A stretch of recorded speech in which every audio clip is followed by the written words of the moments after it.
Hey Todd, welcome. Nice to see you. I have so many questions. Oh, I'm here for it. Uh, I'm an open book, so yeah, yeah. I mean, I'm just so genuinely curious about you and your sanctuary and the piggies that live there. So let's get started. S- wonderful. Let's start with your personal, like, animal act advocate origin story. In other words, prior to Arthur's Acres, what is like your earliest memory of being disturbed by the plight of animals, and how did you first start standing up for animals?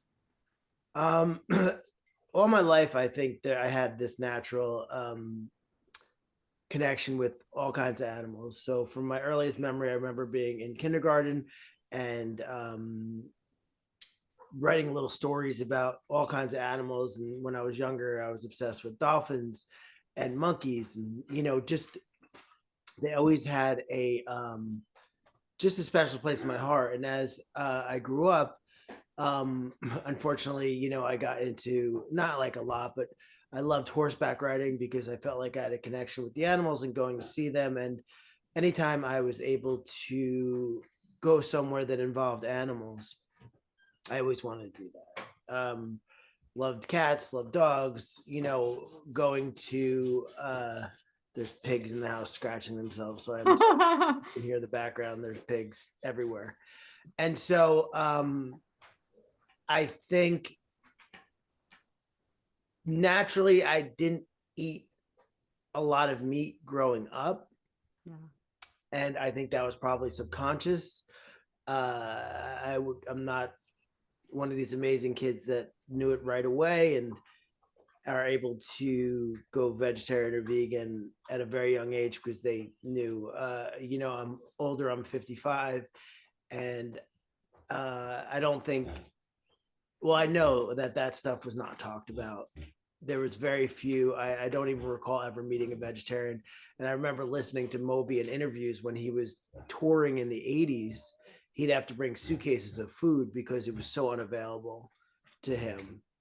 So never really surrounded by anybody doing animal rights, anybody vegetarian or vegan. But again, growing up, I did not eat a lot of meat, but was always wanting to go to places where animals were. I definitely realized growing up that, going when I was younger, going to SeaWorld, going to circuses, that something wasn't right.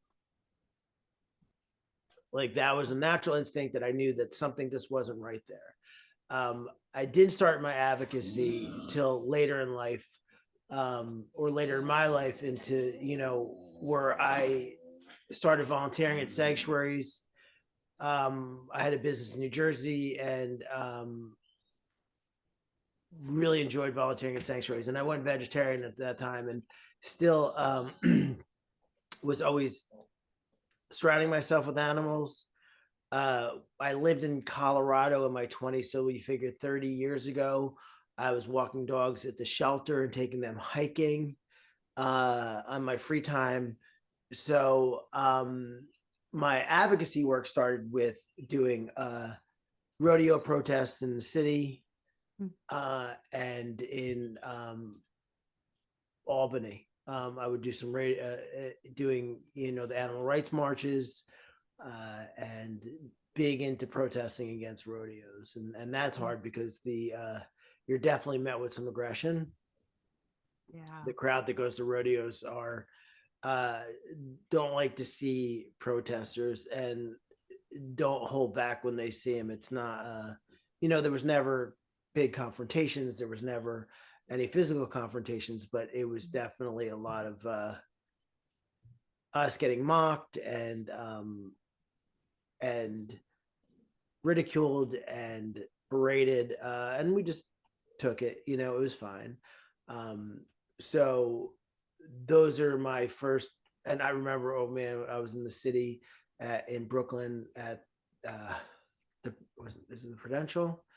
It was like below zero. I couldn't feel my feet, and just protesting the circus at that point, and just feeling like,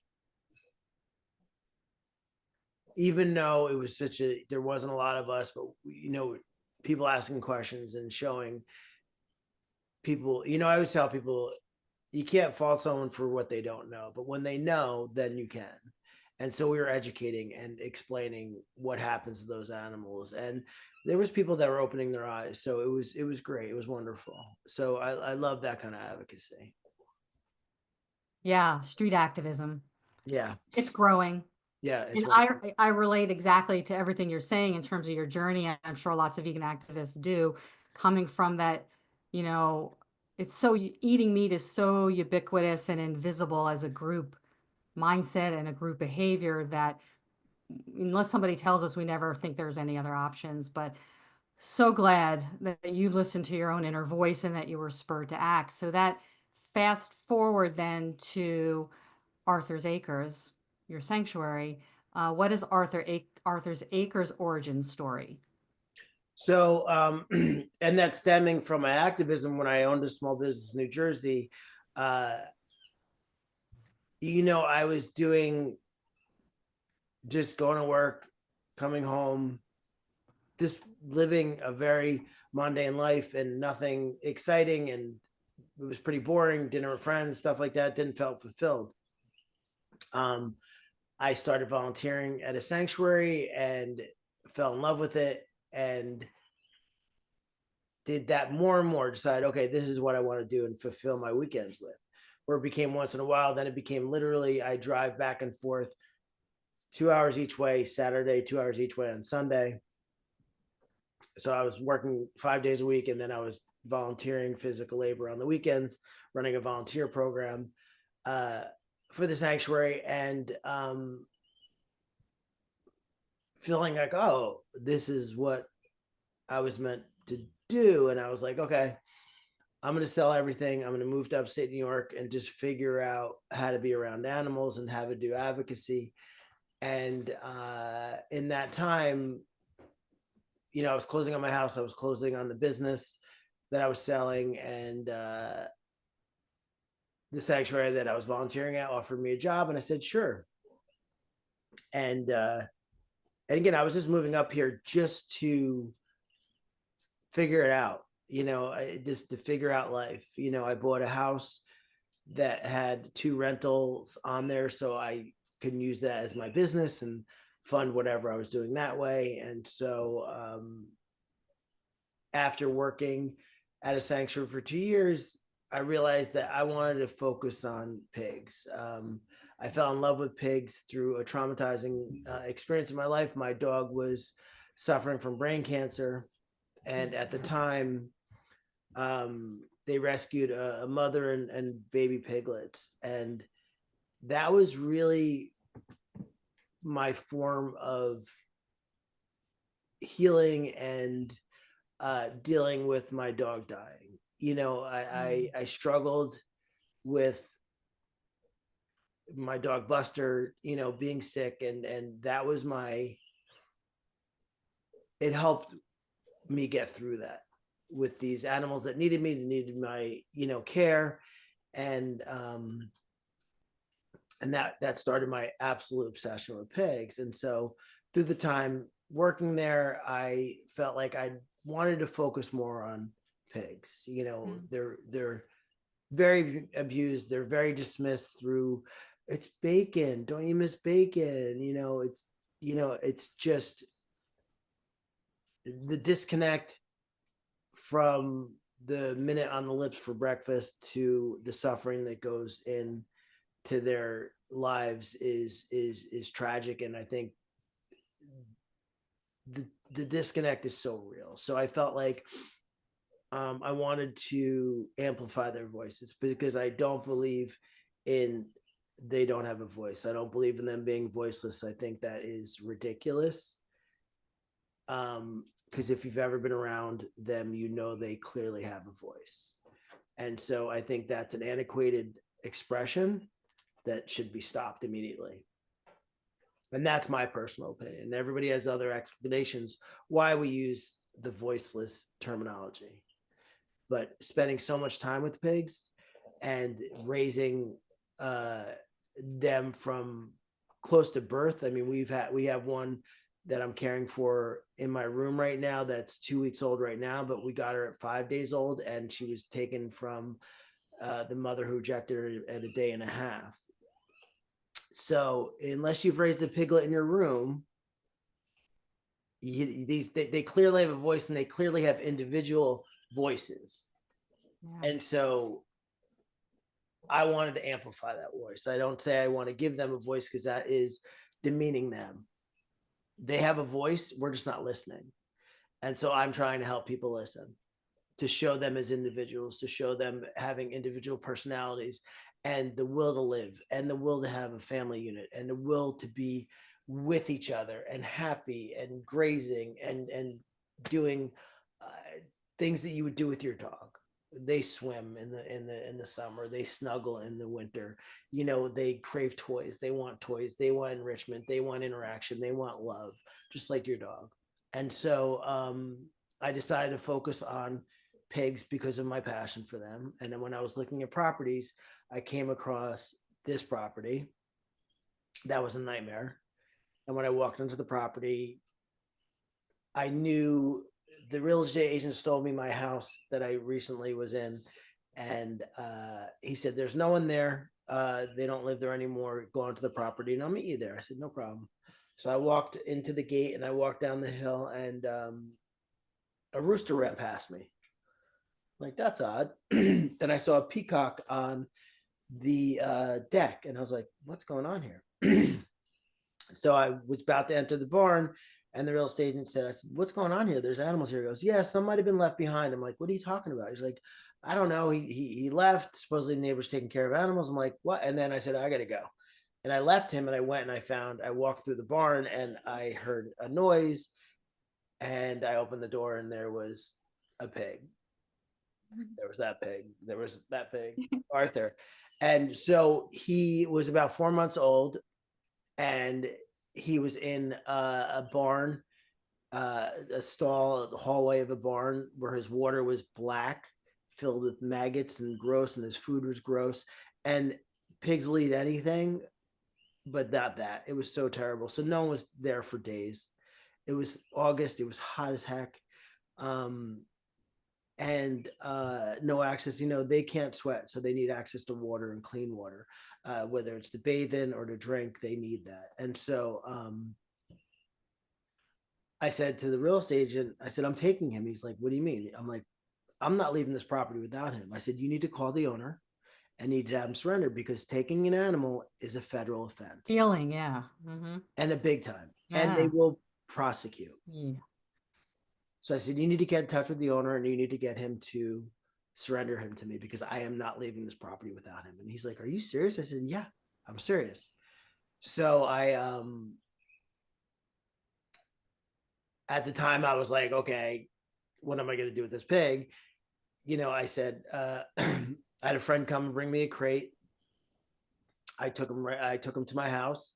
I called Cornell, brought him right to Cornell, because he just seemed off. He was fine. He had energy, but there'd be a reason why he wasn't even eating the dirty food, you know? And so he was riddled with parasites, went to Cornell, got neutered.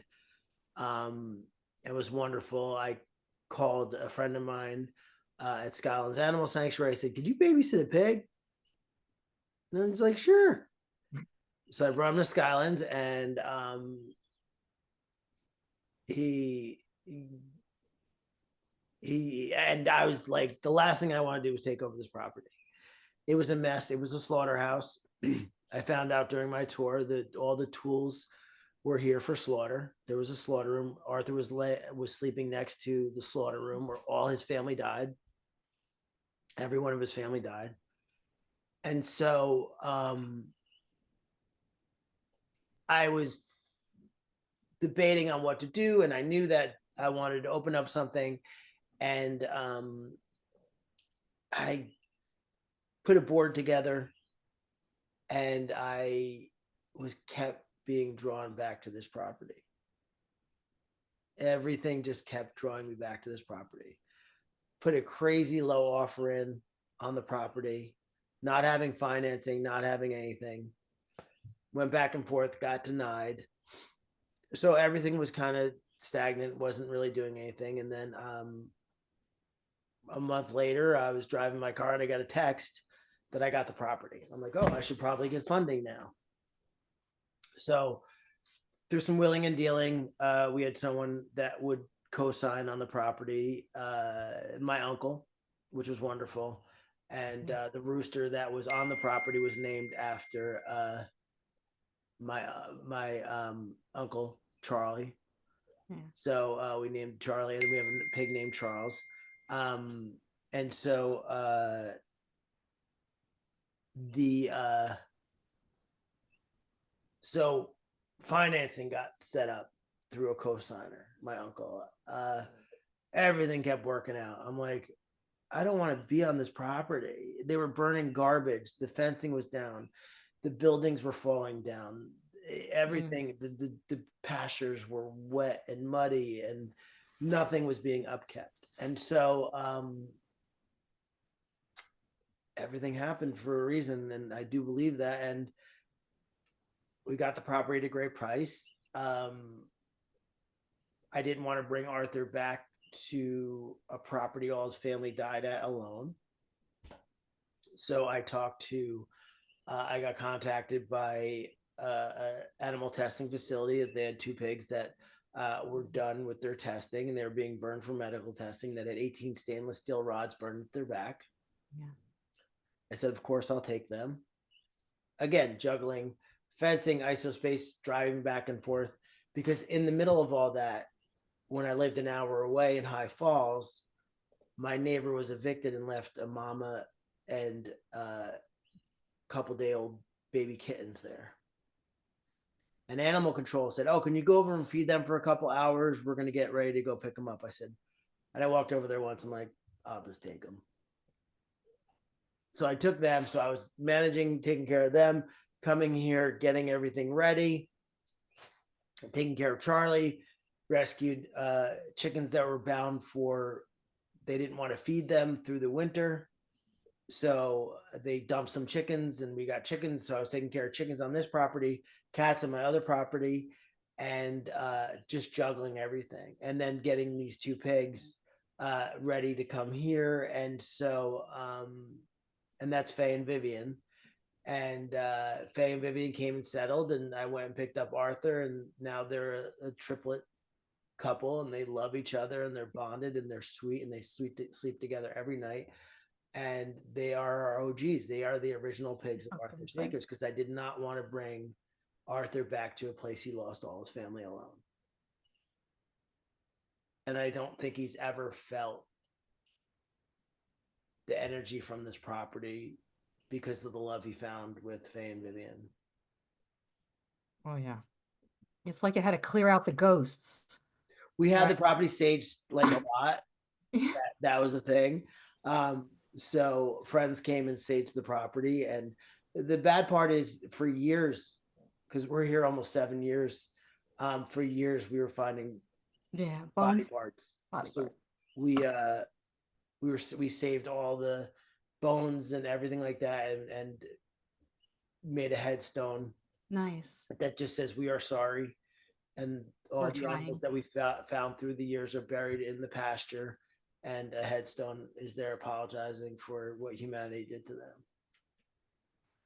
Wow, wow, wow, Todd. Yeah, and I was going to say to you what I was thinking when you were speaking is, I don't know if you believe in fate and destiny, but what a classic tale of that evidence for the truth that there is some divine design, some orchestration for you, for Arthur, for, the animals found you, like you came together in this perfect way that it can't not be. It's like when we're open to something, we send out a signal, it's like, and that signal is answered by those whose needs it will meet. I love that. The other part I love about what you said was how you sort of channeled your grief.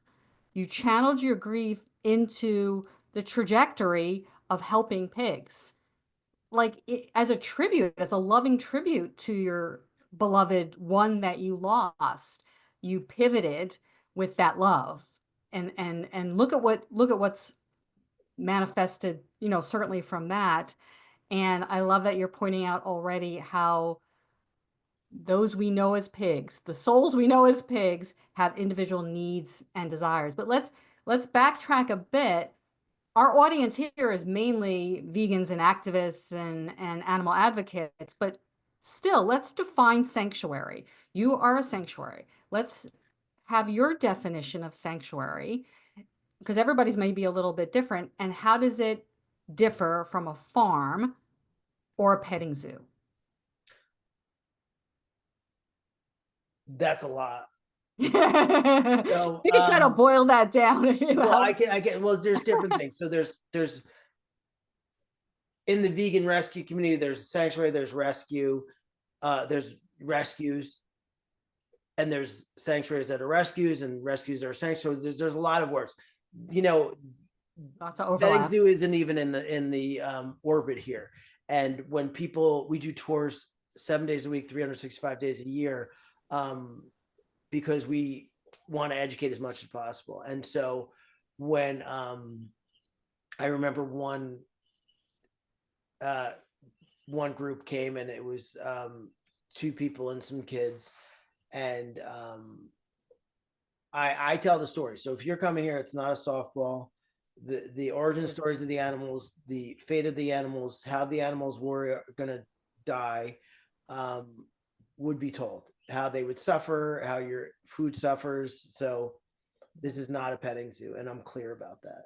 And I'm clear about, I will contour the tour to an age group, but the facts are going to be the facts. So my delivery changes, but the message is there. And so I said that it was minute into the tour, and I can't remember for the life of me what I said, but it was something about where the animal came from and what would have happened to the animal. And the person said, "Can we not?" I said, "Ma'am, you're probably in the wrong place, because this isn't petting zoo. Yeah, I don't think You she can leave realized. now, or again, the tour is a positive, amazing experience. Never had one negative comment on the tour. We have great reviews everywhere. We get messages that the tours have changed their lives. I bet. You know, they get to sit, and most of the animals are so sweet. You know, we have cranky ones like everybody else, like we are. And so you get to sit with an animal, you get to touch an animal, you get to experience the love from an animal. You may sit down, and we have had people that sat in a pasture for an hour and a half with one pig that just laid in their lap, and they said, "I don't want to move." And that's your preference. And I know that person's never going to touch bacon again, because I do truly feel that once you touch a pig, you're going to stop eating pork and pig and bacon and whatever, ham, whatever you want to call it. So I don't consider, I don't use the word hate lightly, but I do hate petting zoos, and I hate traveling petting zoos, and I hate the live carousels that you see at fairs. It literally makes my brain want to explode, and I can't even hold back. And I vocalize my opinion if I'm ever in those situations. I usually am not in those situations. So we would never compare ourselves to a petting zoo, because we're not, and we adapt all our tours to the needs of the animals. If an animal, and I don't allow kids to run. If an animal doesn't want to be pet by you, you're to walk away. The instructions are given prior to the tour. You know, no running. This is their home. We are visiting their home, and this is it. If they don't want to interact, they won't interact. If they want to interact, and most of them do, they'll come up to you, and they'll tell you that. If they're walking away, you don't follow them. If they're walking away, that's their choice. This is their home. We are all visitors, including myself, in their home. So we don't ever, there's no comparison to a petting zoo. As a rescue, you know, rescues mostly are to go in situations, rescue them, and adopt them out.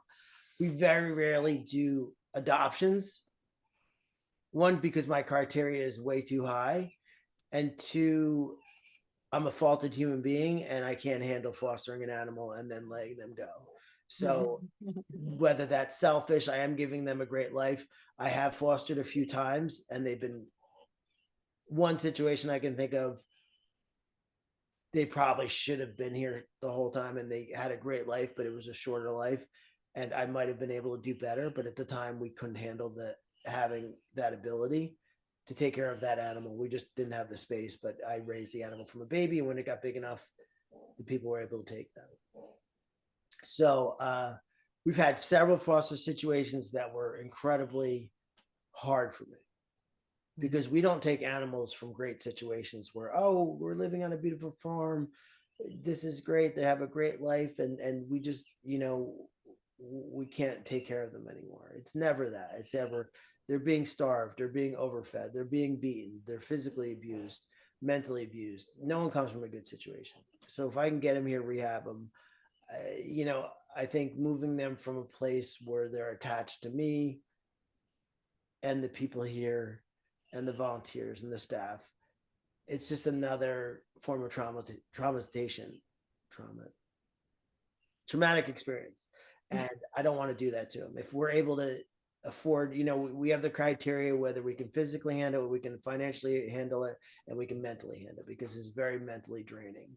It's it's physically draining, and it's financially expensive. So if we can afford it, and we are mentally in a good place, and we have physical room for them, then we will keep the animal. And the animal gets to live his best life. If they don't want to ever be near a human, they never have to be a human. If they want to be near humans all day long, they can be near humans. The big thing is we go live about 5 nights a week, and it's funny. It's almost like a game show where we get the questions. Now we have Wilbur and Princess that live in the house. Wilbur was our first potbelly. Princess was our second potbelly, and she liked the barn, and then she decided to walk up the house and never left. And the biggest question is, why did Princess and Wilbur live in the house? I'm like, because they want to. If they walked out of the barn, they wouldn't be pushed out. We had Joaquin that walked up to the house and lived in the house for like 6 months, and then started hanging out with Hans, and one day fell asleep in the barn and never came back to the house.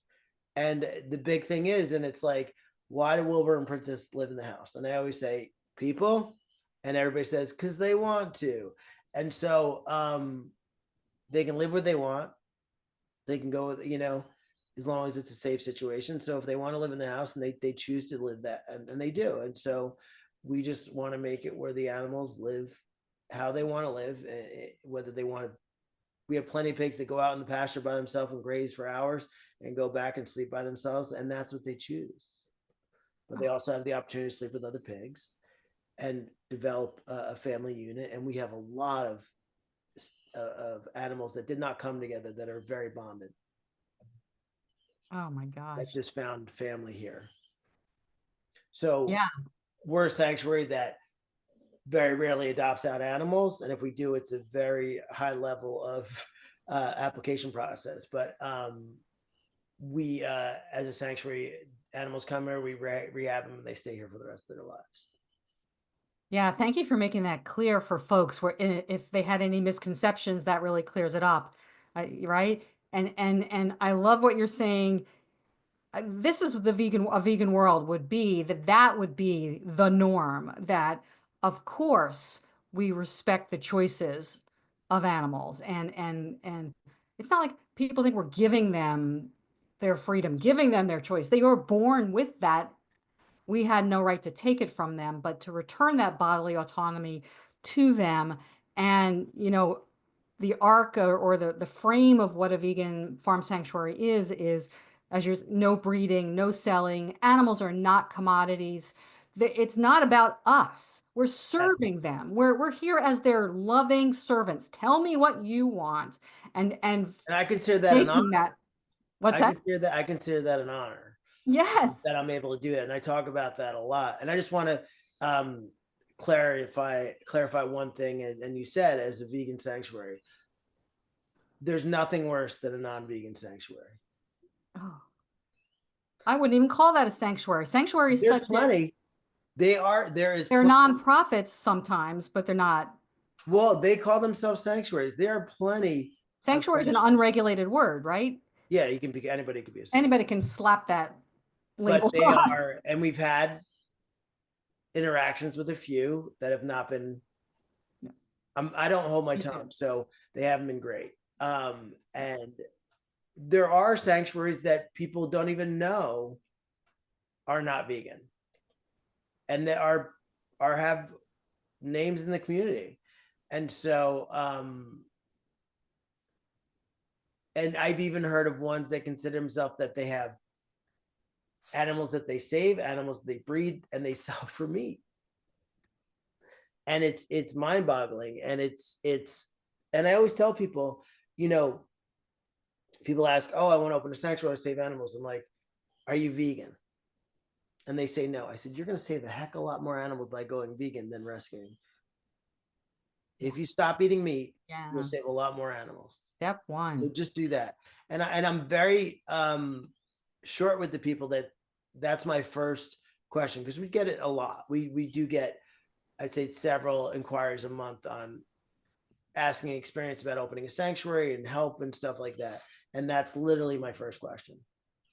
Are you vegan? And that sets off another conversation because, well, I'm trying. Nope. There's no trying. Don't do it. If you're not vegan, don't do it. You're not going to, you're going to kill more animals by eating them than ones you're going to save. And it's an oxymoron. It's a Gonna cancel it out. and you're Right. not educating people on, what are you going to educate people that don't, we're rescuing them, don't eat them. Oh, I'm going to go have a bacon sandwich and then I'll be back to feed my pigs. What messaging is that? So I say, go vegan and then do it.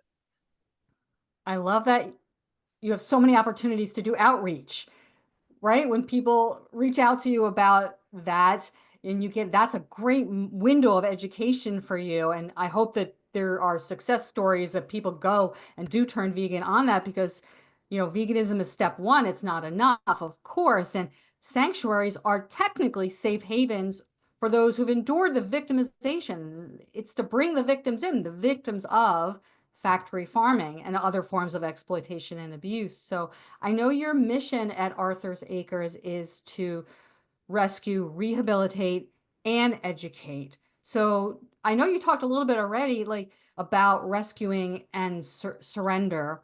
So the process of that, like, what's your most common rescue or surrender situation? I'm sure it runs a gamut, a spectrum, of course, but what stands out about that? And then my other question was, like you were saying, do you always have them put it in writing and make it official? Like, how critical is that to do when you're taking,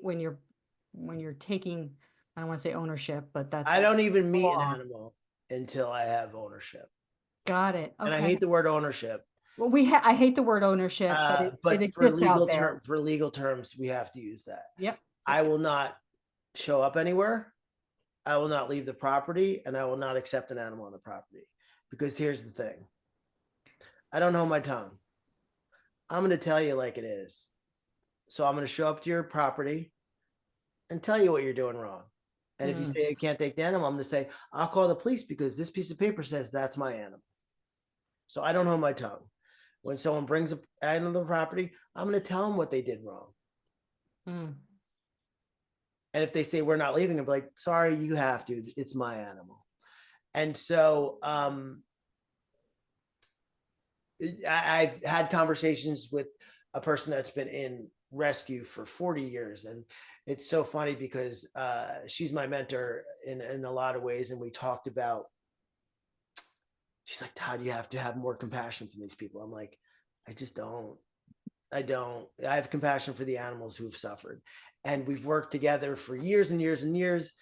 And we had a conversation a couple of years ago, and she goes, Todd, there's room for both of us here because I'm learning from you with not having compassion, and I'm getting it because it's just so frustrating. And, to see what I've seen in so many situations, to have any compassion for these people that have abused these animals, to hold an animal in your arms who's passing away, who left this earth from food abuse, from being overfed, and they were overfed so much they couldn't walk and their body gave up on them. And I held this pig Louis as he left this earth. And to have a pig Steven, who passed away last year, who was rescued. He was obese. He was locked in a shed with his mate Penelope and another pig. The other pig died. They were feeding fed dog food, and they were so obese, and he had a heart attack. And so Steve and Penelope came here after being locked in a shed for 5 years, never seen the light of day. They were here for a few years and living a great life, lost weight. Penelope is still here. Stephen died last year. And Steven would sleep between two futons in an upright position, and we never questioned it because he was living a great life. And he started having trouble breathing, and when we took him to Cornell upon X-rays, he was being physically abused as well. So his whole rib cage was all old fractures. His lungs were like sponges, and it was from past abuse. And so I'm supposed to have compassion for these people. He lived a great life here. Yeah.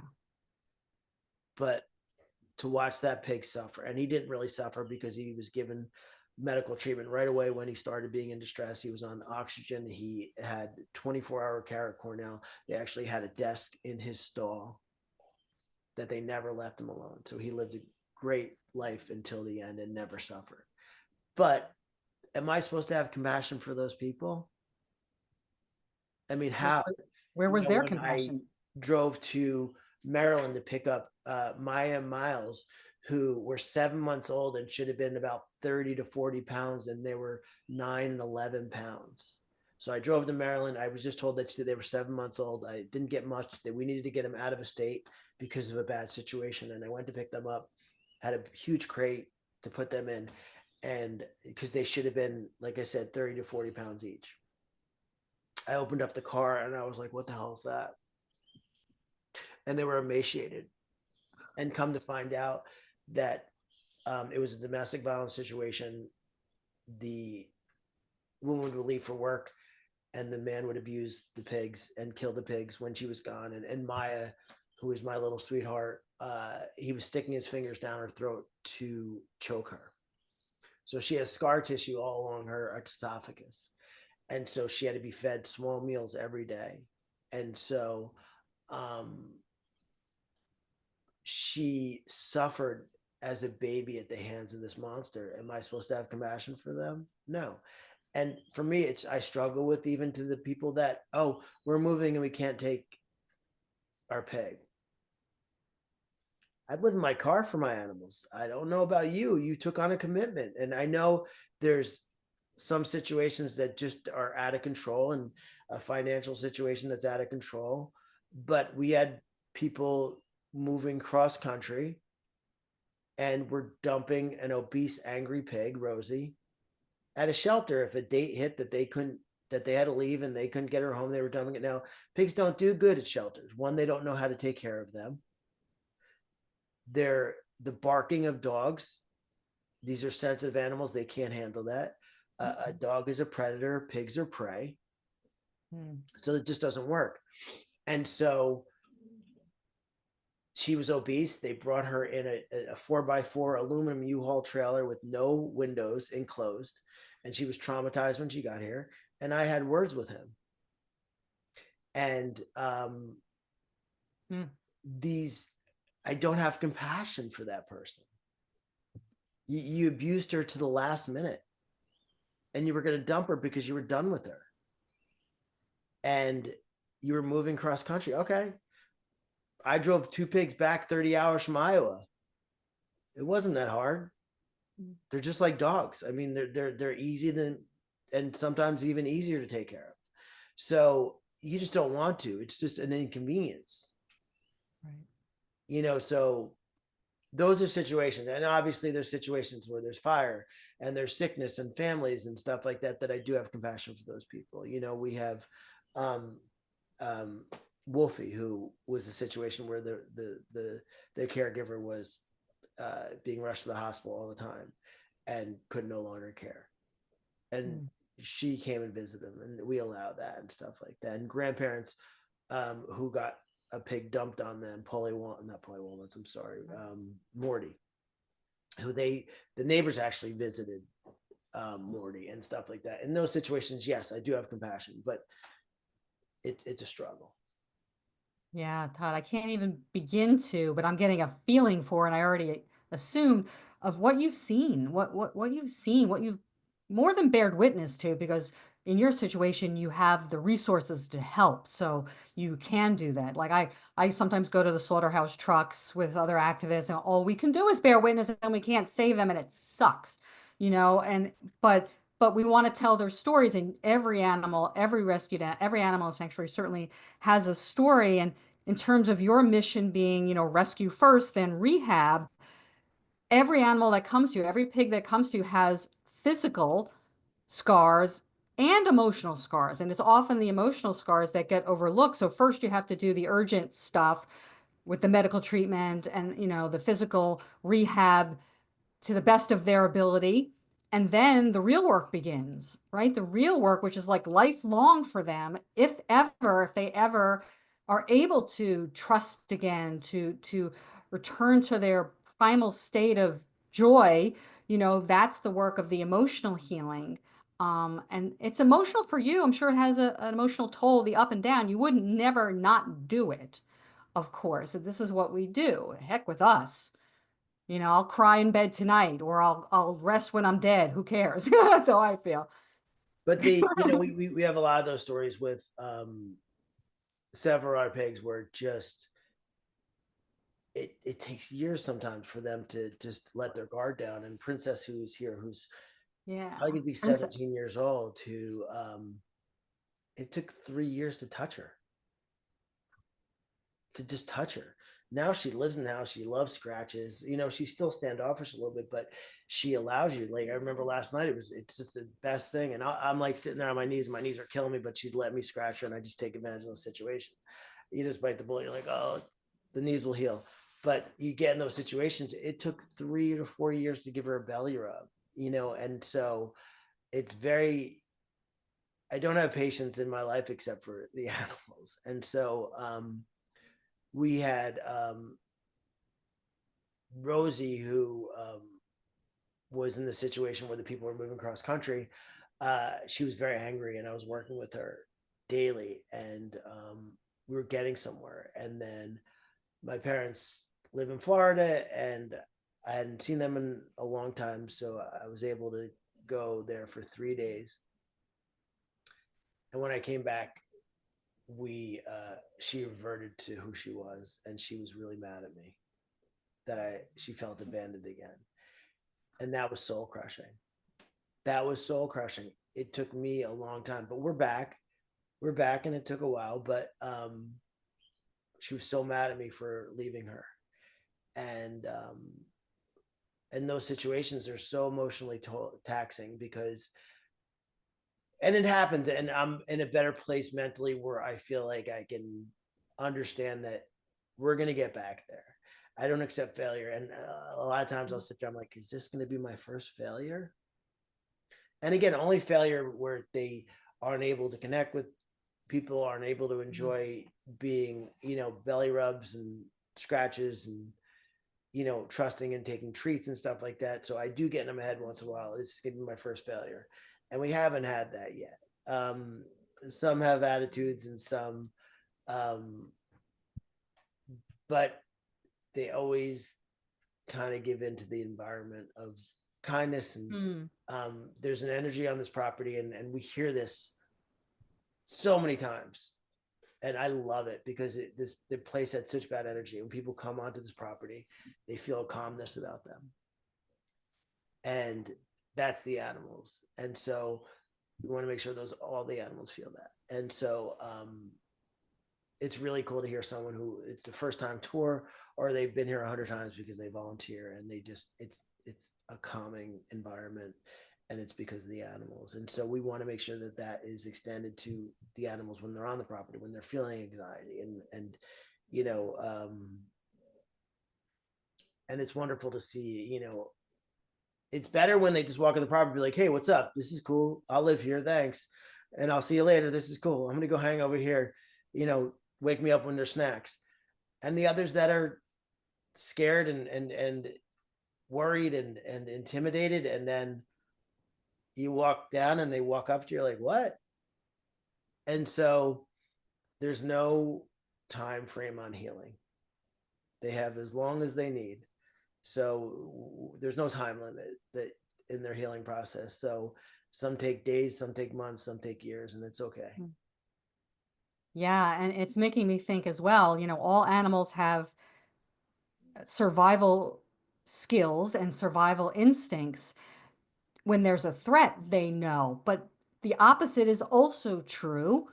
they know instinctively and intuitively in some sense of theirs when they are safe. It's not just observation. It's beyond that. It's beyond the smell of things. It's beyond the patterns of the routine of every day, which obviously I'm sure does bring them comfort, but it's something more like you're saying, like the vibe of your property, of your sanctuary. They sync up with that, right? They entrain to that, I would say.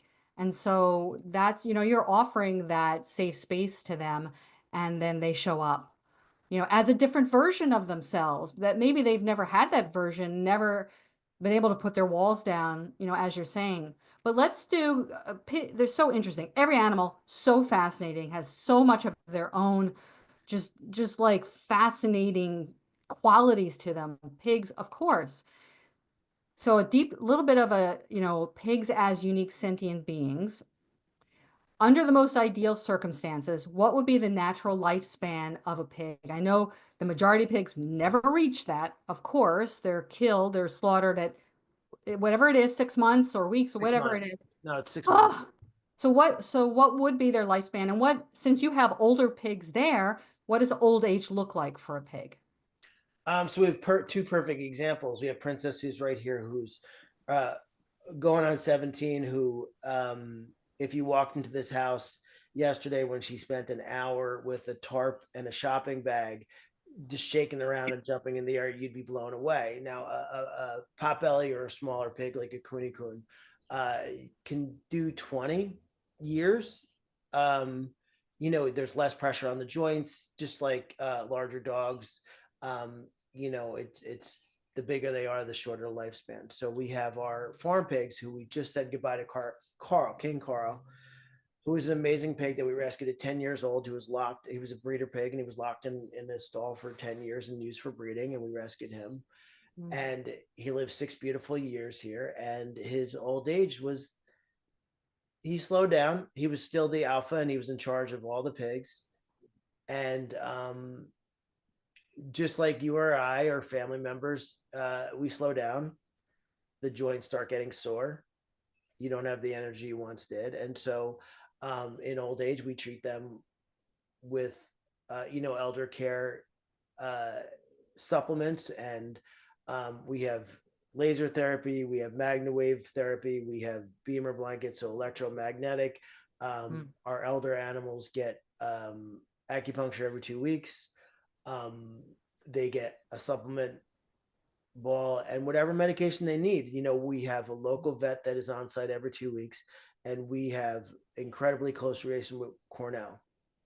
So we are, we were able to give them everything they need in their older years to make sure that they thrive. And knowing that, okay, a pig this size is going to have joint issues, so you got to get your glucosamine in there. You got to get sometimes joint injections where they have steroids that get injected into the joints, and so to relieve them of the arthritis. So it's just, with Carl, it was so beautiful to watch because he was fine till he wasn't. He's, started the limping and less energy, and then one day he couldn't walk, and that's not how he wanted to live. And so we have a criteria that we go through, that when an animal, we know an animal is ready. And 16 for 1,000-pound pig is really, you are talking it for life expectancy. Mm. We were hoping and going into winter, it would have been a rough winter for him, because when animals are arthritic and they are not getting the exercise, as it gets worse on them. So if they're not moving and they're not keeping their joints active, the arthritis gets worse. So we did everything. He was on his max dosage of all his medication, his pain medications, and his anti-inflammatories. And so we said goodbye. And where it sounds like a tragedy, and maybe this is oversharing, but when we had to say goodbye, he fell asleep, and so quickly. He was so tired. And that's, it's a testament to us being in tune with when they're ready Yeah. to say goodbye. Yes. And another question I get asked about um, when an animal is in that situation is, how do you know? Mhm. And you know, and I say because they're going to tell you. They tell you. They will tell you. And our philosophy is we will never make them suffer. And so we have a criteria, and the caregivers are very in tune to eating, drinking, peeing, pooping, mobile, as I would not want to live, we don't want to have them. Are they soiling on themselves or not? Are they not able to get up and go to the bathroom? Are they not able to get up and eat? Now, if those are temporary situations, that's not a reason to say goodbye. Mm. But, if we're 16 years old and there's no chance we're ever going to walk again, these animals are very dignified animals. These are smart animals. They're the fourth smartest animal, and they're one of the cleanest animals. And it would be considered suffering to lay in their own filth. Not that we don't Mm. clean them up, and when they start going, and we do keep them very clean. And obviously, you don't want any urine scalding or something like that, so they're kept very clean. Mm. But those are when we see that that there's no chance for them to walk again, and they're suffering. These are dignified animals, and especially, 927-pound alpha male who was in charge of the herd. That's not how he wants to live. Mm. Yeah, I think it's one of those times that we could put ourselves in their place again. 100%. What would I want? What would you want? And it's difficult. It's the vow you've taken, the promise you've made to them to, make that necessary decision. And we could think of it the opposite way of it being tragic is that it's your final gift to that beloved being, is that to help them die in that way. And it's the nature of end of life care, hospice care, because I don't want to go through it alone. I want my loved ones there with And me. we do that. They're surrounded by everybody. And our big philosophy is a minute too early is better than a minute too late. Mm, And we don't believe in got animal, it. you know, it's on that cusp of tragic suffering. And I've seen it, not here, but I've seen animals suffer because of bad decisions and waiting too long. Yeah. And do you like that their last moments on earth are going to be spent in excruciating pain is not okay. Yeah. Not okay. I think that's probably when people are focusing more on how they feel about it, right? And their own guilt or their own attachment, which are normal feelings, but you don't want to act upon that. That's the time when you really want to put yourself where they are and say, what would they want? What are they telling me? What are they expressing bodily and voice wise, in that moment? And we have a friend of the sanctuary is a palliative care doctor. And so she's a big influence on our experiences. And it's so funny how they're so similar to humans. And so we recently lost Katniss, who was my everything. We went through so much together, Hmm.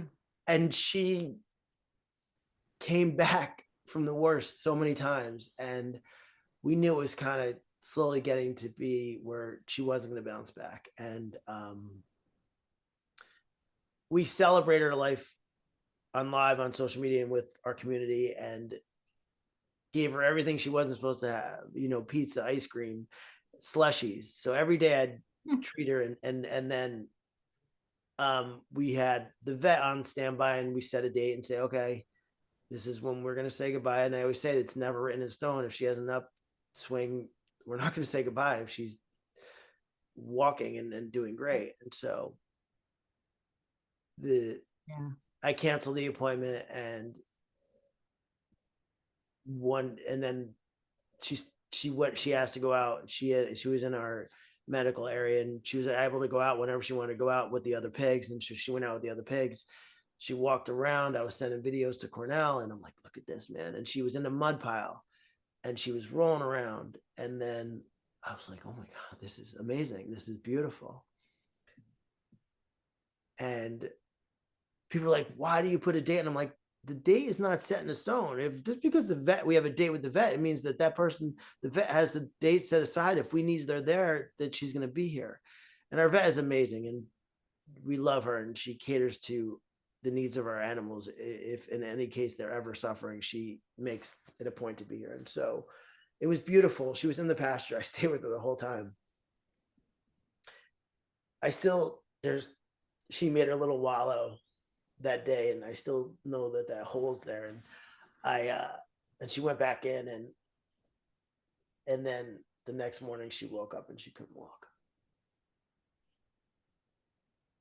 She couldn't, and she was on the max dose of steroids, and so there was nothing to give her to feel better. Right. And she looked at me and she told me it was time. I said, okay. And the vet came, her loved ones surrounded her, and we said goodbye. And she told me, and she did not suffer for 1 second. She walked out, her legs were shaking, and she collapsed. And I said, okay, it's time. And those are the hardest days, but those are the most beautiful moments, because those are the gifts that we can give them, is to end their suffering. And she did not suffer for 1 freaking second. She was eating pineapple to the minute she said goodbye. And that's the worst, is when they're sharp and they're there, but their body said goodbye. Their body, yeah. Their vehicle. And yeah. So those are the gifts that we were able to give him. And I feel like it was an honor, where I cried daily about her. I think there's 5 pictures I counted the other day of her in my room. And she's buried on a hill, and she has a big stone, and people from all over the world sent her wind chimes. That throughout our woods are wind chimes. And like on a beautiful day, you hear the wind chimes all over the sanctuary. And then Carl was her soulmate, and Carl passed like very quickly after her. It can't be a coincidence. It doesn't feel like the most important video I've ever taken. Was he was in general population, she was in medical ISO, and she was able to leave if she wanted to. So the day before she went to the past and went into the barn, the main barn, and sat next to him, and they talked, and she walked away, and it was the last time she saw him. And the video shows them talking, and it was a voice I never heard of her before. And she was and she was talking to him, and he talked back, and then she walked away, and he never saw her again, and he passed away very shortly after. Wow. So those are what we're able to give these animals. And if that was, that was the definition of why we do what we want to do. They came separately. They found each other. They fell in love, and then they left very quickly together. And now they're buried on a hilltop together, facing each other. I'm sure you love to envision that Carl was there to greet her. On the other side, if that's something that's true. And it really reminds me that just like us, animals have this almost secret spiritual sort of life, all their own, that we're not necessarily privy to, that's happening in spite of us, not because of us. No, and it's such the ultimate respect that we give to them, is honoring their choices and being able to be in tune. You're so in tune with, because you take the time to be with all of them. And thank you for, letting yourself feel the grief. You feel the grief. I feel your grief. And I think that vulnerability lets people in. And when the walls around people's hearts come down, when they can feel what you're feeling, when you share those stories of loss, it's much more likely for the folks with the hardened hearts, who are so apathetic, not empathetic, are more likely to feel something that, hopefully, pray that will lead them to better choices. Well, it's funny you say non-harming choices. It's funny you say that, because no matter what happens here, I still have to get up and do the same thing every day, no matter what. And so Stephen and Katniss and Carl both shook the internet and the world with their passing. And Stephen was the first to pass away that year. And, you know, I got thousands, and I'm talking thousands of messages of people who never met Stephen. And I went on a little, my little soapbox, and I said, you know, if you woke up this morning and found out a pig that you never met passed away, and you shed a tear, he changed you. Mm-hmm. And this is an animal you never met. And you're sitting there shedding a tear because he left us. His job was done. If he emotionally made you feel that way, mission accomplished. Mission accomplished. He did not leave this earth without a huge accomplishment. And that has become my speech when we've said goodbye, because are you going to be able to have a bacon, egg, and cheese when you're crying over a pig? That's why we do what we do. That's why we tell the stories. That's why we showcase their personalities, their love affair, their ups, their downs, their good days, their bad days, because I'm not going to sit there and scream at you, but I'm going to say, hey, look at this. Is this what you really want to be eating?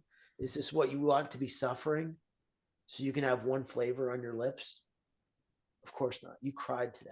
You cried of an animal you never met. You never met this animal, and you are bawling.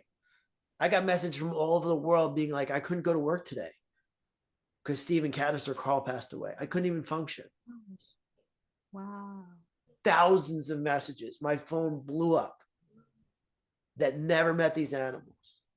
And that was the final struggle. Like, I can't eat animals again.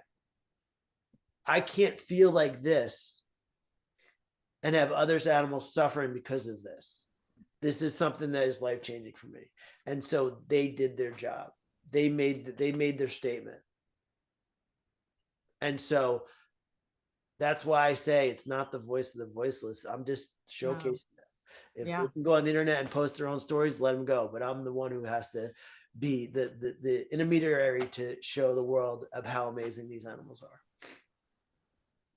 And you're doing that. And you're absolutely doing that. You're right that every animal has a legacy and a ripple effect in that way. And it's the balance. Of course, we're never going to deny or sugarcoat the awfulness of what most pigs endure. And that's what leads them to you. But at the same time, you showcase, you spotlight their transformation stories, and that's what we might call positive activism. It's sometimes called, right? Showing what's possible. This is what's possible. As human beings, we can friggin' do better. We could do awful. You know, for most pigs, it is a dismal, dystopian world that they don't even know there's anything else. And your pigs are showing, you know, a glimmer of what's possible that we like certainly to see extend. So with that being part of your mission to change the public perception of pigs, say a little bit more about what you want people to know about pigs, or, you know, what the public biggest misconceptions people have about pigs, you know, and how smart are they? I mean, you probably have a trillion examples of how freaking smart they are. Well, I mean, this is something that is my off script on the tours is talking about everything you know, and it's within the first 5 minutes is what is discussed is like everything you know about pigs is wrong, and the reason it's wrong because it's easier to eat a dumb, dirty animal than the fourth smartest animal, one of the cleanest animals that walk this earth. So, you know, just this morning I had to go get like little pine pellets that we use for our litter boxes for our pigs, and when you hear people say, "Oh, what?" Like, yeah, they go in a litter box. You know, Princess has a litter box in the house. So showing examples like that, and sweat like a pig doesn't exist. Pigs don't sweat. Right. Happier pig and poop. You ain't gonna find that here.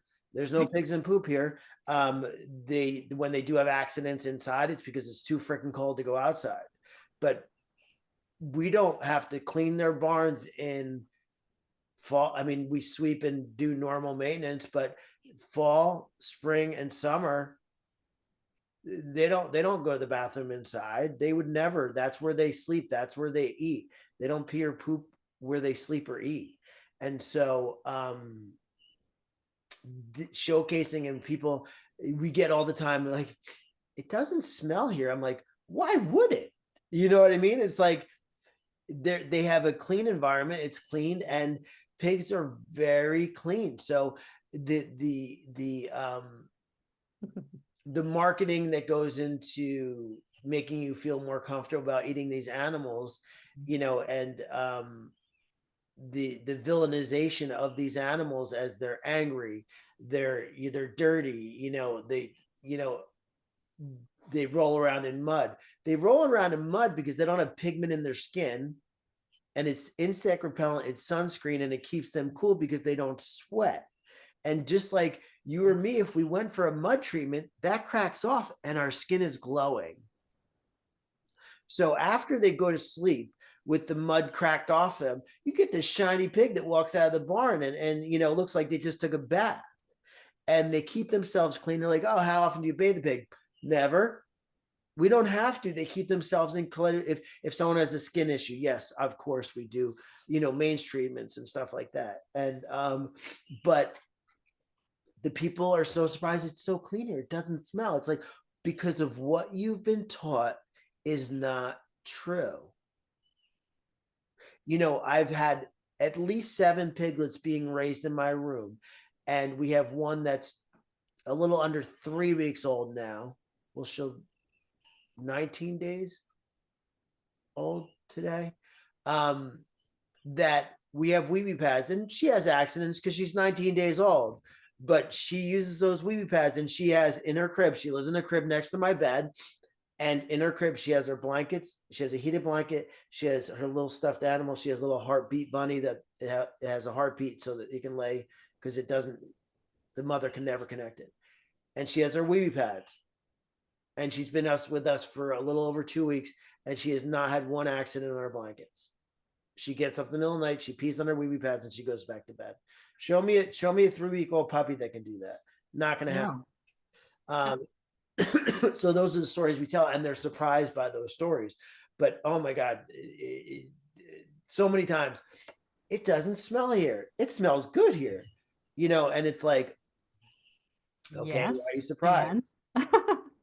And when you do have pigs that are in their own manures, because there's places that they're living in that are so small, they have no other place to go. And even then, they pick a corner and they use that as a bathroom. So the biggest thing that I tell people is everything you know about pigs is wrong. And it's taught to you because you're more comfortable eating a dumb, dirty animal. And why, when you go to a restaurant, like cows, oh, I'll have the pig. No, you order the pork, you order the bacon, you order the ham. You never see pig because it's a disconnect. It's easier to disconnect because you don't want to put a face with that meal. Yeah. So everything you've been taught is to make it easier and more, keep your conscience clear from having something suffer. So if you don't call it by its name, you are detached from that it's an actual living, breathing animal. Correct. That's correct. That's that humane washing that Yep. marketers With the cows on the happy trucks, smiling on the Smiling. trucks going down the road. I see them They all the don't time. exist like that. Smiling pigs, even on restaurants, on barbecue restaurants, they have a Oh, picture I'm happy of a to pig. die. No, you're not. Oh. Like they went willingly, and like we should be, it is. It's such brainwashing, like you say, and the euphemisms, to make ourselves feel better. Pork and bacon. They're just euphemisms for dead What a animals. pig, Dead so step up and say, oh, I want a pig. I want a pig to suffer. And there's what is it? I forgot what the activism group is, but you may remember, but there's it was a great ad campaign, and it had this younger couple walk into a restaurant, and they're the new fancy restaurant, and you probably know what I'm talking about. And then they hand the guy an apron and a butcher knife and introduce him to a baby pig and say, "Oh, this is how we do it now. Here, you kill your animal, and then you cook it." And then they're like, "I can't do that." Of course you can't do that. It's a baby pig. Everything you eat. And when I tell people nothing you've ever eaten has touched the grass, have lived a full life, everything you eat as a baby, they're like, what? And they're like, oh, they picture, because they're like, when you drive up, we have a big it's probably a quarter mile of fencing, and you drive up and you see the pigs in pastures and walking around, and people are like, I've never seen a big pig like that. I'm like, you know why? Right. Because they died 6 months old. So they're like, and in their head, they think they see pigs on these farms that are walking around that are being raised for meat. No, they're in warehouses. This is not how a pig is raised, that is raised for your food. I've been to those places. I went undercover with PETA, and they're horrible, horrible places.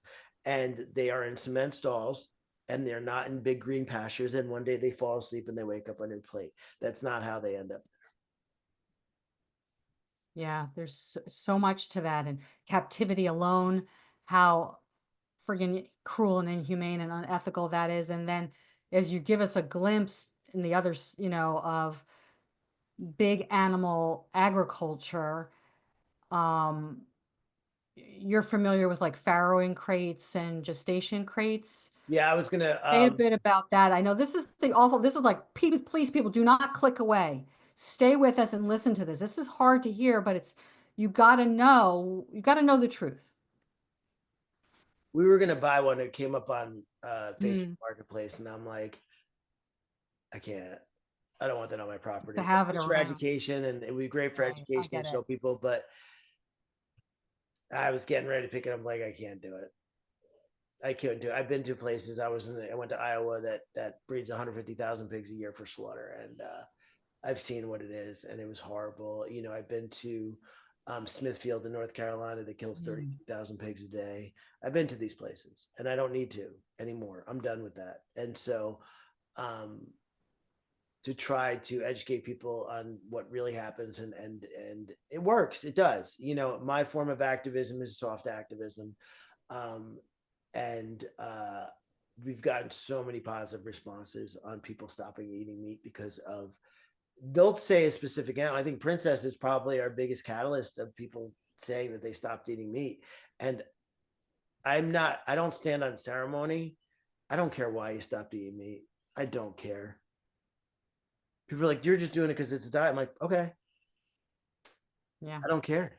I don't care why you stop eating meat, As long as you stop. as long as Stop, you stop. stop contributing to it. Saves And we do lives. celebrate the small gains. So if you do a meatless Monday and you go 2 days a week, and we have a compassionate cooking show that we teach people how to make anything that they would have eaten otherwise in a compassionate way.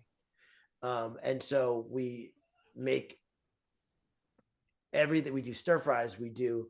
I love tofu scramble, so I'll make tofu scramble on camera and on live and show that and be like, it's awesome. There was the Makana tuna, where Matthew McConaughey tuna recipe went viral, and we made it vegan, and we were blown away. It was delicious. So we try to do that kind of activism too, because people think that's gross, I'm not going to like that. And there's so many things that we can make that people would have no idea. We made pizza this past weekend, and there's no way, with homemade cheese, that cashew cheese, that if you put that in front of a meat eater, they would have any freaking idea. And then I hear all the time now at these chili cook-offs that vegan chili is winning all over the world. All the time, I hear all the time. They're just, oh, we had a vegan chili cook-off, and the vegan one, it's like, cool. It's true, and it's so cool, and we love that. So we try to showcase. We have on our website a compassionate cooking blog, and we have all these recipes, and I was answering questions last night about cheese from someone just messaged me through Facebook, and I love that. I'm always happy to answer that, and the cheeses are better than ever, because that was, I think, I'd say at more than 50% of people was their holdup was cheese. It's probably more than that. But the brands are out there. There's independent brands. There's the big brands. There's every one in between, and one is better than the next. There's some that are awful, not gonna lie, but there's some that are so delicious that literally I would put up against any meat eater and ask if they knew, and they wouldn't know. Yeah. Yeah, no excuses. Absolutely. And so you're also making inroads with your cooking demos, and I want to encourage folks to go to your website. We'll make sure to post that in the show notes and follow you on Instagram so they can keep up on that. But I want to just reiterate, real men eat tofu. I just wanted to say that. And then I love freaking tofu. I have tofu almost every day. so it can taste like anything. I mean, it's the seasoning. It's all in the seasoning. I will just cut it on strips and eat it. I love tofu. That's my husband does that. He just eats it plain, in the bowl, just like that. And I wanted to shout out while you're talking about cheese, Rebel cheese, delicious, We were right? talking about Rebel last night. Oh, so the best. Just go to their website. Like they were on Shark Tank and they, got a huge, funding from that. We So have a little store up here that carries good. Rebel. Ah, It's delicious. it's really good stuff. I also want people out there to Google farrowing crates and gestation crates if you've never seen. Hard to imagine, but please, And they spend up to 3 years in those. yes, without being let out. I know they Yep. can't move. This is where they are impregnated over and over and give birth, and they cannot see their babies. They can't do what comes naturally, and they're in these back-to-back, tiny where it's basically the same size Of them. as them, and until they're spent. Yep. Basically until they're spent. We can imagine how barbaric, how Yep. absolutely barbaric. So we talked about that a little bit, and then you mentioned a little bit about lab testing, but I think, wait, let me ask you this. What about when people come to you and they say, but small family farms? I only buy from, or I am in favor of, or I have a small family farm or backyard breeders and homesteading. How do you answer that? Well, one, this property was a backyard breeder, a backyard slaughterhouse, a backyard butcher, sorry. And two, those, first of all, they only live for 6 months and then they end up at the same slaughterhouses. And so they show me an animal that wants a bulk under the head, a knife to their throat. And because a lot of those people, the excuse is, well, they only have one bad day. Well, isn't that enough? Well, that one bad day is a bulk onto the head or a knife Talk to about the the throat. ultimate betrayal, Yeah. even And if they're so, treated well.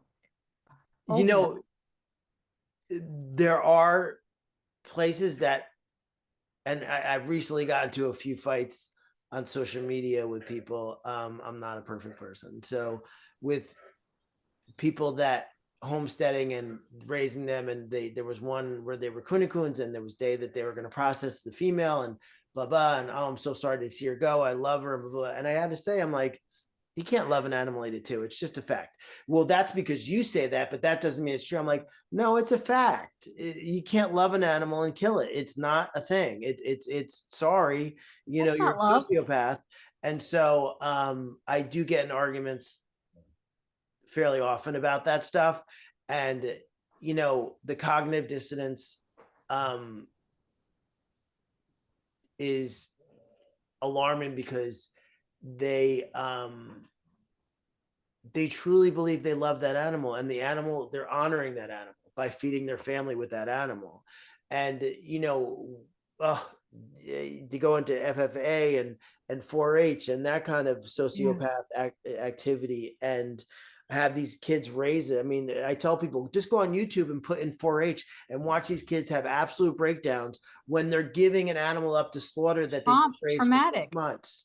And Yeah. show, well, they're being taught to disconnect from the food source. They're still kids and they're still suffering, and they're going to be traumatized for the rest of their life. And I'm happy you're doing that. And that's how we raise sociopaths. And so, why the 6 months that those pigs might be living, and they don't talk about that if the pig gets sick, that it's the cure is a bullet to the head, that they're not going to spend $50 or $100 for a vet to come out to see a pig have that has a high fever or is suffering or has a broken leg or does this. It's a shotgun is the cure.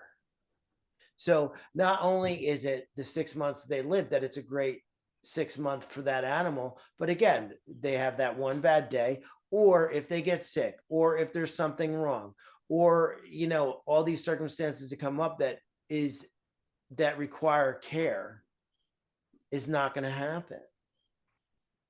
Are they worried if it's too cold out? No, because they're going to be food tomorrow. So are they worried they're cold? Are they worried they're warm? Are they worried they didn't eat enough? Which isn't usually the case because they're going to overfeed them so they get fat. But do they worry they're not getting a nutritious meal where the food that they're giving is going to be toxic or upset their stomach? No, they don't care. As long as the butcher gives them the per pound price, they're happy. Yeah. And there is a movie out there. I don't agree with a lot of the movie, but I do agree with this was a person who was trying to raise happy meat, and they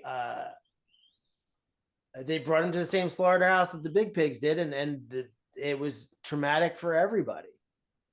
So why those pigs have a happier 6 months than the ones that are raised in the factory farms. Bad is bad. You can't polish a turd, and they are trying to. Yeah, there's no right way to do the wrong thing. Exactly. Stop fooling yourself, step one. Stop kidding yourself. Yeah. That's the cognitive dissonance, right? The gap between what you know is right and your actions. Exactly. Let's get rid of that gap and reminding folks that, yeah, they go to the same place and that pigs, I think it's maybe more so in the UK, are put in gas chambers. People don't know that. I don't know how much of that is in the US, but Yeah, that's Joey did the Armstrong. did the undercover, and that was I don't watch any of that stuff. I don't need Horrible, horrible. Never. I wouldn't. We don't no, need. but yeah, I see that. I mean, the U.S. is more of the bolt guns and the knife Than to the neck. A using a lot of knife. it's bolt guns, and electric. Yeah, They electrocute them as well. yipers. So with that being so that side of it, and let's talk about relationships a bit because what I have observed is your relationship with the pigs is so natural and funny and so fun to watch. And you kiss them and you hug them and you scratch them and you talk to them and they do the same back to you and it's friggin' adorable and I love the way your voice changes. It's like your pig voice. It just comes out. It's not on purpose. It's your voice that just comes through and how do pigs show affection? Amplify that point that they do show affection. This is affection. We're not making this up. And do they show affection to other pigs? Like what is their dynamic with other pigs and with other species of animals as well as with you? What's that the mutuality of affection being shared? I mean, my relationship with them, I just really can't explain. Like I always tell people that, they're like, what is it? Why pigs? I'm like, I have no freaking idea. They just make my heart sing and my soul happy. So I look at them and I feel there's something different. And just, I love them so much. And I love kissing their snouts and I love making them happy and scratching them and just seeing them happy makes me happy. And so when I watch them and I watch the relationship with other pigs, and they're just like any other society. There are ones that don't get along, and there's ones that love each other, and ones that are pains in the butts, and ones that act like jerks, and just like any society. And it's a society here. So there's ones that are bonded and they have their little groups, and then there are ones that aren't, and there's ones that are loners, and there are ones that are social that just want to be involved in everything. And it's just like a little society here. The funny thing is, just a cute story is like Joaquin, who lived in the house for a while. Princess and Wilbur were just not interested in him living in the house, but he insisted. And then for a couple weeks, I saw him hanging out with. He'd go out in the morning and spend the day on the farm and come back to bed in the house. And we have a Cooney Coon Hans, who was our first Cooney, and they would go out and they'd be hanging out, and I'd see them laying together and talking together. and they spend more time outside, and I'll come in during lunch and blah, blah, blah. And like I said, like I told her earlier, like one day he just didn't come in the house tonight and he was sleeping with Hans. And so these are conversations, these are relationships. This is, and Yeah, and this is, I don't I know if love this Hans was wooing him to the barn and say, it's really cool out there. We party all night. I mean, the lights go out in the house and we know it's time to, we're gonna eat hay and we're gonna play games and have some fun and short sheet some of the pigs and do funny stuff. And so it was just such a perfect, you got to look for these little things, and it was such a cool thing because I need the stories to tell people, and I'm not going to make anything up. So I need the stories to tell people to understand about their relationships and how smart they are and how they are bonded. I mean, we have potbellies, we have coons, we have farm pigs, we have so many different breeds that you don't even know because they're backyard breeds and stuff like that. But we do have these coons that are from New Zealand that are all sleep together. They're so bonded and they're cling to their own kind. And there's some that will hang out with potbellies, but we have sister and sister. A lot of all of our testing pigs came in twos, and they're usually bonded. They are bonded to each other. And Faye and Vivian came together, and they're bonded to each other. We have Maya and Miles, who came starving, who you'll never see within 15 feet of each other. They sleep together every night. Billy and Moby are brother and sister, and are never apart. Um, and so you see these amazing relationships, and the ones that you think, oh, I bet you they're gonna, and they don't. And then these are the most oddest couples in the world. We have a pig, Daisy May, who's, you might say, a little angry, but she's fine. She's just cranky. And her little boyfriend Brutus, who is the sweetest pig in the entire world. He got attacked by two dogs and he lost his ears and his eyelids. And they sleep together every night, and they're so opposite, where he's the sweetest pig. She wants not, she'll let you pet her and stuff like that, but she walks around hungry and grumpy. Um, and it's really funny because just the oddest couple, and he just looks at her with these adoring eyes, and he loves her. And it's so funny, and it's so funny to see who, when a new pig comes in, and who are they going to match up with, what gang are they going to hang out with, what are they going to like to do. And I always say, like, I can tell a pig by how you would describe what they're doing during the day and their personality, because they do. There's pigs that love to be in the pond, there's pigs that don't like to get wet, there's pigs that like, you know grazing, there's pigs that just like to lay out in the sun and lay out in certain places. So many different personalities. So you think, oh, they're just pigs, everybody likes they'll eat whatever you give them. No. uh you know that's pigs that are starving. We have pigs that will, Princess is the funniest thing in the world, because you give her a carrot or celery, she initially takes it and then she spits it out right in front of you. It's the cutest thing in the world. It's like, I'm not eating this. So, like, going back to, so many things are wrong with what people say about pigs, only because they're just not true, because people want to create a narrative that's not true of negativity, and that they're just want to eat everything and they're going to destroy your lawn. Our farm pigs will root, and it takes me a couple of weeks to fix the pasture, but our potbellies don't touch the pasture. They have enough space and enough grass. They don't need to root.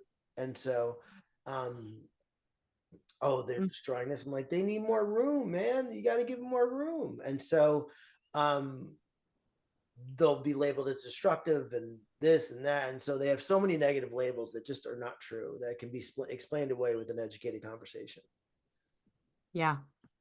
Yeah. The behaviors that are man-made or human-made behaviors, because we've taken them out of their natural habitat, not taken them out of, but they don't have that. They're bred into artificial environments and kept contained and all of that. And, I would be that way too, certainly. And, reminding people that pigs are not vacuous and soulless, that inside of that body, behind those eyes, is a beautiful, unique, multidimensional individual. And that's why we we give them names and we talk about their personalities. And I love the stories about their bonds. That's where I really know they're living their best life, when they can decide for themselves who they want to match up with and have these Yeah, love matches.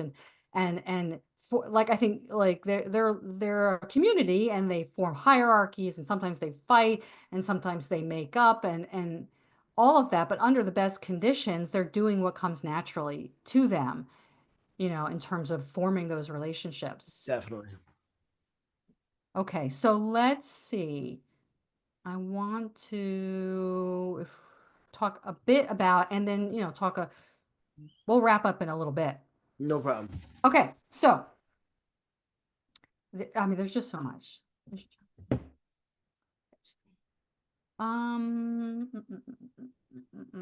Okay, yeah. So back to sort of sanctuaries.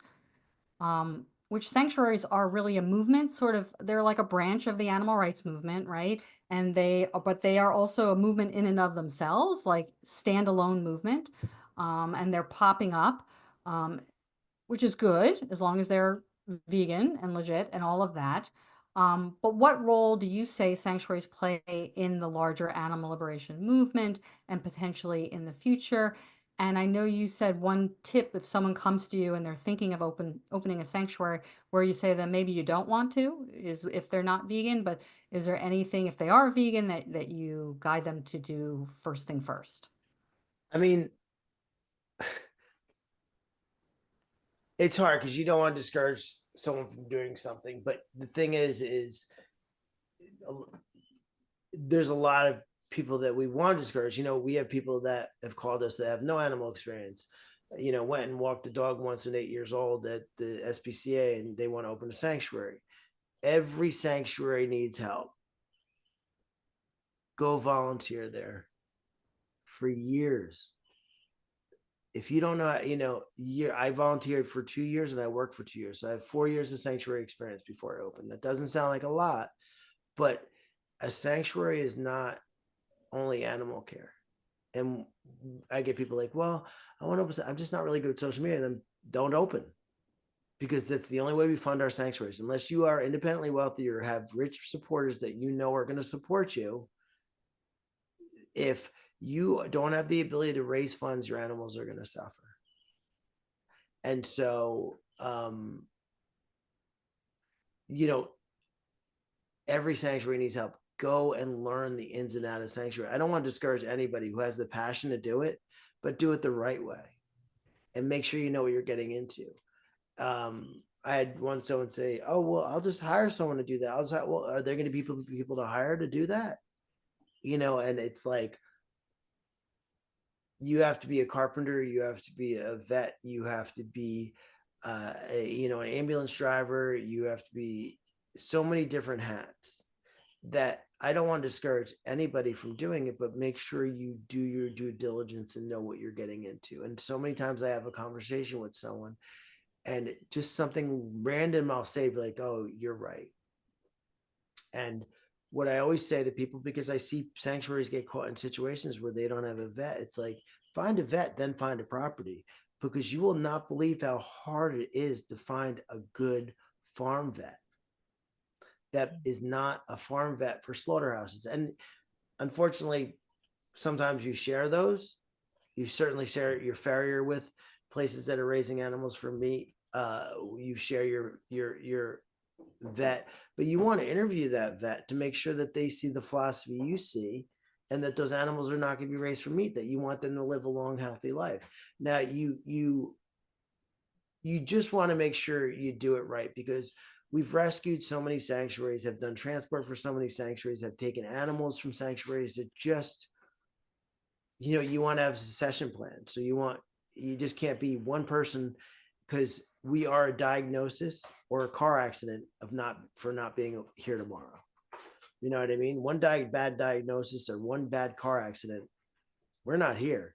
And there better be someone who's going to be able to feed and take care of those animals, or so a succession plan is very necessary. So if you're just an individual and say, "I love animals, I want to open a sanctuary, I have a property, I have this." Well, do you have someone to take care of if you break your leg? What if you break your leg? What if you break a hip? What if you break an arm? They need water every day. They need food every day. They may vet, be driven to the vet. Are you going to be capable of doing it? And if you're not, do you have someone to do it? And I think that's the biggest gap that I see in there, is that individuals opening up. And I was, but I got a board together. I had supportive staff before I did this. I mean, I was by myself, but I did have a board and I did have supportive people around me that I knew that I can count on those situations. But you could be driving one day, and the problem is those animals will suffer. And then, and then it puts a burden of other sanctuaries to step in and help, and maybe they can't help. And so, why I believe really deeply that it's great sanctuaries open, you just have to do it in the proper way, and it's not a rush thing, and you just have to make sure, again, um, having a plan in place that someone takes care of the animals in case you are unable to is really important, and making sure you have enough you know support people in place, and making sure you have experience. And like I said, we're always looking for great volunteers. We currently have 3 employees, and would love to have more, but just not financially able to.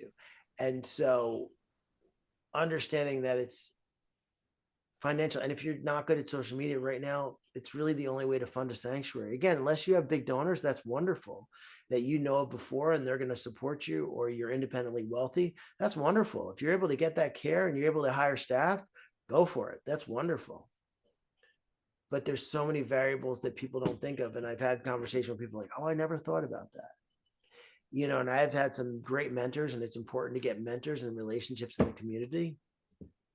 But I never want to discourage anybody from doing a sanctuary the right way and doing their due diligence. But I do want to discourage people that are do it by the seat of their pants and work on a shoestring budget, because it's just, an animal is going to suffer. Yeah, what you're saying is preventative, because we've seen sanctuaries get in over their heads. A lot, and worse It than ever, happens. because the economy is, feed prices that are the highest they've ever been, um, which is great that employees are getting paid a living wage. We love that, but it still makes it more expensive to run a sanctuary. Um, Produce prices are higher than ever. Insurance prices are higher. You have to have all these insurances. Um, so all that stuff is stuff that needs to be taken into account, and it's not realistic for you to think that you can do this by yourself. I mean, there's people that have 2 dogs in their house and they get sick and they have to bring someone in to walk their dogs. So, there's 48 pigs here. There's 17 chickens, there's 6 dogs, there's 6 cats, 3 dogs, 6 cats. No matter what happens, I can walk out this door and trip on the door and break my leg. Is someone to be able to feed them this afternoon, because they don't care that I broke my leg. They know they're hungry. Yeah. They know if they don't feel good, they have to be taken to the vet. So I think that's the thing that we're all guilty of, that we let our passion make decisions for us that probably aren't best in the long run. But those can be fixed. And as long as you do it the right way, it's wonderful. It's great. The activism, the education, and are we going to end the world eating meat? Are we going to be able to send? And we're going to try, and we're going to voice our voices, but we're not going to be able to rescue every animal that needs rescuing. No. And when I tell people, the biggest thing I tell people is, you better learn to say no, because if you don't say no, you're going to be overwhelmed, and we're going to be rescuing you. Yeah. There's so many places that are so overwhelmed, that have so many more animals than they should. And it's because they don't know how to say no. I've heard that, I've talked to many sanctuary operators as well, and they really share the same thing in terms of what the hardest part is saying no, but you have to say no. You have to know when to say no, and you have to say no, because we can't rescue. Mike Stura always says at Skyland that we can't rescue our way out of this problem. It's systemic, but there aren't enough sanctuaries, and we want to grow this movement, of course, but just reiterating what you said, that it does take a village to run a sanctuary, and you almost have to start start with the end in mind, sort of having that secession plan or that exit strategy or that what if plan A, plan B, plan C, plan D, and what about a natural disaster or a climate or a weather emergency and all of these kinds of things. I think you had some of those experiences, if I remember correctly, This but week has been this has been our worst winter since we existed. You know, we had a Russian animal to the vet, and you know, having to like heat up locks on the trailer because everything's frozen because we got rain and then a deep freeze, and mm, so just you got to be prepared for it. And it's funny because he said Mike Stir, he's like, because I'm like, I don't know how to like do carpentry, and he goes, if you put a hole in a barn, you fix it. You know, just you have to try things, you have to get better at things, and you have to do things. And that's right. why I say have good in community involvement, whether it's your local community or the sanctuary world, to give you advice. And you have to ask for advice and accept it, and say, okay, that's good advice. And advice may not be great, but you have to ask for help if you need help, because Yeah. if we end up in a place, and we do go in waves where more of the calls, like I get a minimum of 5 calls a day to take in all sorts of animals. Yeah. Wow. Last night I was like, late last night, they're like, will you take my dog? She's 3 years old and I just don't want to train her. I'm like, we don't. And we give her resources, but like that's the calls we get every day. And pigs, chickens, goats, everything. We've rescued a bobcat before, hawks all the time that we take to animal wildlife rehabbers that we have, and this is the stuff that comes up. You're going to get these calls, and we want to help as much as we can. We've saved feral cats, we've done trap and release.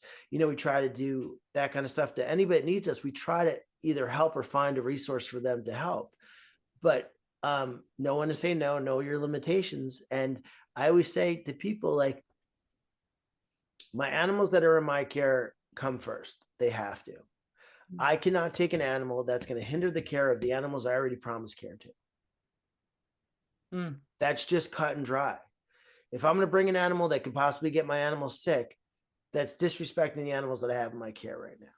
I can't risk that. And that happens where these animals are so sick. And if you don't have proper ISO space, you have the risk of getting other animals sick. Ren, who is at Cornell right now, had fevers and her fever broke, but they felt that her immune system was compromised. So she's in ISO. So she's in the ISO wing at Cornell, and that's to protect her from getting sick from the other animals. Now, if we brought an animal in that had something, and you walk through their feces and walked in their spot, you can get another animal sick. Right. So you need proper ISO. So there's so many variables that you need to do Wow. to Wow. keep your animals safe, and you can't compromise the animals in your care.